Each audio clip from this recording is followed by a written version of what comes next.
Muito bem, hoje nós estamos a cargo do Evangelho segundo o Espiritismo, que é o capítulo 17, itens 1 e 2, Caracteres da Perfeição.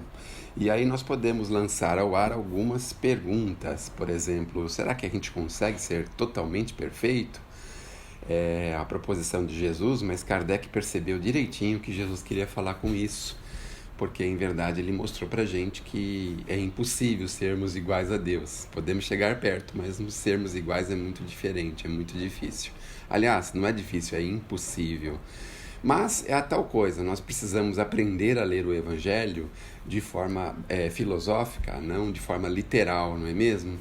Porque ele diz pra gente uma das coisas mais importantes que nós temos é a prática do bem e a prática da caridade. Ele começa falando do amar aos inimigos. Veja como isso é difícil, né?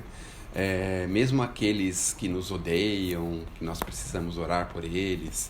Mas esse amor não significa aquele amor que a gente vai ter com aquelas pessoas que realmente nos amam e nós as amamos. É aquele amor de nós não desejarmos mal, de queremos o melhor possível para essas pessoas, enfim. É aquele amor em que nós aprendemos a ter com toda a humanidade. Desejar o bem, desejar que essas pessoas progridam, se desenvolvam, cresçam e tenham condições cada vez melhores. Esse é o amor aos nossos inimigos, mesmo esses que não nos querem bem. Então, Jesus estava dizendo para a gente que nós temos um objetivo a alcançar, ou seja, desenvolver esse sentimento para com todos aqueles que convivem e que certamente terão um convívio com a gente, agora e no futuro.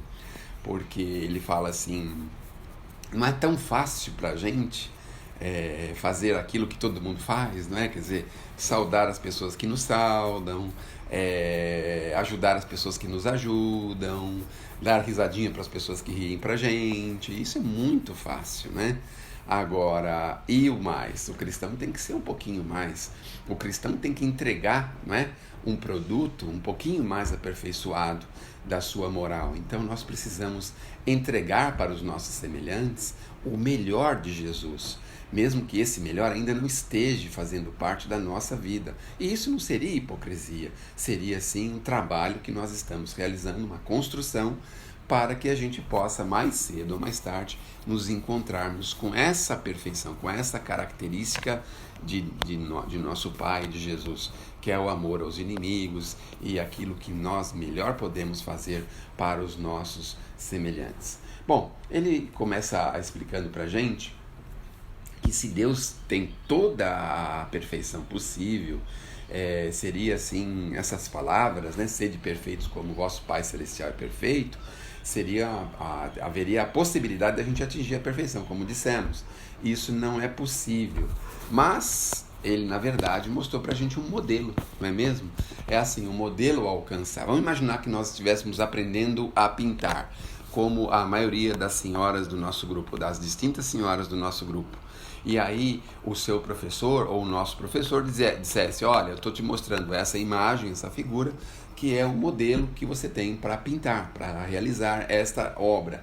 E a gente, com as nossas imperfeições, vamos chegar perto daquela obra. Não vamos fazer aquela obra como ela foi realmente feita, perfeita, mas vamos chegar perto. No meu caso, bem longe, porque no meu caso, a minha inteligência artística, ela não se desenvolveu além do primeiro ano primário, e então, certamente, tudo que se colocar na minha frente eu vou fazer como fazia quando estava lá com 6, 7 anos de idade. Mas, obviamente, a gente vai buscar aquela característica, vai buscar aquela perfeição. Então, é um modelo que Jesus deu pra gente. Então, é importante nós termos isso em mente, porque nós precisamos se esforçar para chegar neste modelo. Certamente não vamos ser iguais, mas precisamos estar perto, ou próximo, o mais próximo que pudermos. Uns anos atrás, conversando com o senhor Durval Ciampone, ele me deu um exemplo interessante sobre a perfeição divina.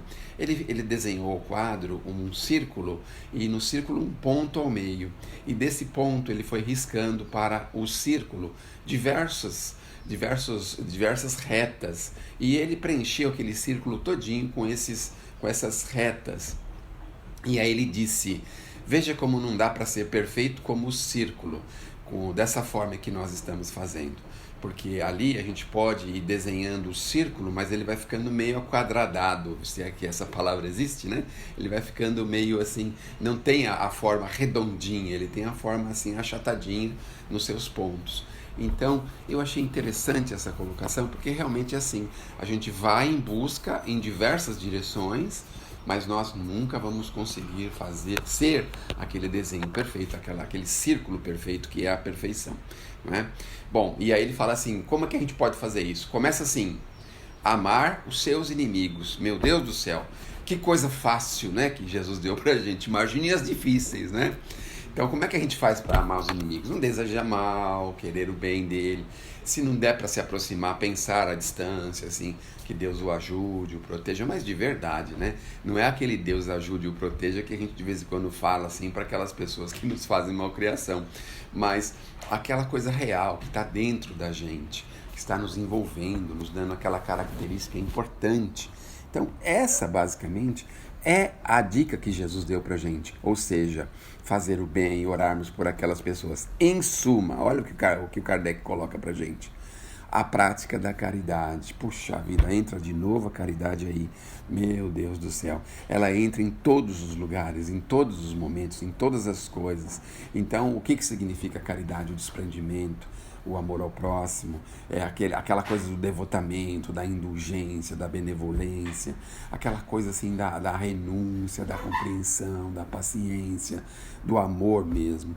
Então a caridade, mesmo que ela seja assim um tanto quanto apagadinha em nós, ela precisa de vez em quando ser lembrada, ser realizada, ser praticada, porque é isso que vai fazer o diferencial para todos nós. É isso que nós vamos realizar para chegarmos no nosso objetivo. E ele fala assim pra gente, o Kardec faz essa colocação, fala assim, bom, aquelas coisas que superexcitam nosso sentimento de personalidade, ou seja, o egoísmo, o orgulho, ele destrói, enfraquece os elementos da caridade. E isso é real, não é? Porque todas as vezes que estamos diante de frente à prática do bem e nós colocamos um empecilho, por exemplo, estamos bem sossegadão em casa e alguém fala assim, gente, preciso de uma ajuda com o automóvel, preciso que me levem uma pessoa com problemas ou com alguma situação difícil, e nós estamos ali sentadão no sofá, vendo alguma coisa interessante, a gente pensa, puxa vida, podia arrumar uma desculpinha, né? Fala que está sem gasolina, fala que o carro não está funcionando. Então, é aquela coisa de a gente voltar para a gente mesmo, isso enfraquece o sentimento. Mas isso é um pequeno exemplo, existem milhares de outros, onde nós somos abordados na rua ou em qualquer lugar, onde algum telemarketing, por exemplo, liga para a gente. Então a gente já ali naquela hora já se irrita, já se enerva, já diminui, já apaga o sentimento de caridade. Então esse é o cuidado que nós precisamos ter, é trabalhar para que a gente possa fazer com que a caridade cresça em nós, em todas as direções, em todos os sentidos. Não é só para o neto, não é só para o filho, não é só para o marido, não é só para a esposa, mas para todos os nossos irmãos em humanidade. É assim que nós vamos trabalhando esse amor apregoado por Jesus e esse sentimento de perfeição que nós vamos buscar encontrar da maior e da melhor forma possível. Bom, então aquele amor que está sempre pensando no semelhante, está sempre pensando no bem-estar dele, em qualquer circunstância, em qualquer lugar. Isso mostra uma superioridade moral da gente. Então isso mostra qual é o nosso grau de perfeição. Ou seja, quando a gente encontra uma pessoa amorosa, nós vamos saber qual é o nível que ela se encontra. E aí Jesus encerra lindamente, ou o Kardec encerra lindamente, dizendo para a gente que Jesus deixou para a gente esse modelo e encerra o seu parágrafo dizendo: sede perfeitos como vosso Pai Celestial é perfeito. Ou seja, que possamos buscar, encontrar e praticar toda a caridade que esteja ao nosso alcance. Muito bem, 10 minutos, senhora Sueli. Podemos encerrar?